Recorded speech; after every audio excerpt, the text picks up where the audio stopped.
Welcome to Bala cars. இப்போ நீங்கள் பார்க்க போகிற கார் பார்த்தீங்கன்னா மாருதி ஸ்விஃப்ட்டை பற்றி தான் பார்க்க போகிறோம். மாடல் பார்த்தீங்கன்னா 2022 மாடல். வேரியன்ட் பார்த்தீங்கன்னா VXI வேரியன்ட் தான். ஓனர் பார்த்தீங்கன்னா ஒரு ஓனர் வரும். இது ஒரு பெட்ரோல் வண்டி தான். கிலோமீட்டர் பார்த்தீங்கன்னா 75,000 கிலோமீட்டர் ரன்னிங் ஆகிருக்கு. கம்பெனி சர்வீஸ் கடவோட வண்டி வரும். இன்சூரன்ஸ்னு பார்த்தீங்கன்னா 21/6/2026 வரைக்கும் இன்சூரன்ஸ் எடுத்து வச்சுருக்காங்க. FC லைவில் இருக்குது. இந்த காரோட ப்ரைஸ் என்ன சொல்கிறாங்கன்னா 6,25,000 சொல்கிறாங்க. ரேட்டு குறைக்கணும்னு சொல்லியிருக்காங்க. குறைச்சி பேசி இந்த காரை பைப்பிங்களான்னு சொல்லியிருக்காங்க.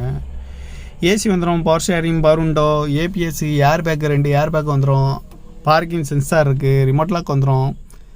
சீட் கவர்லாம் மாதிரியான நிற்கிறது தான் போட்டிருக்கு. டயர் பண்ண பார்த்தீங்கன்னா 4 டயருமே ஒரு 80% நல்லாயிருக்கும் இருக்காங்க. கார் பார்க்க வேண்டியவங்க பார்த்தீங்கன்னா தர்சன் கார்ஸ் ஈரோடு அப்படிங்கிற இடத்துல தான் அந்த கார் பார்க்க முடியும். TN 38 DB 3309 அப்படிங்கிற நம்பரில் தான் அந்த கார் இருக்குது அப்படின்ட்டு இருக்காங்க.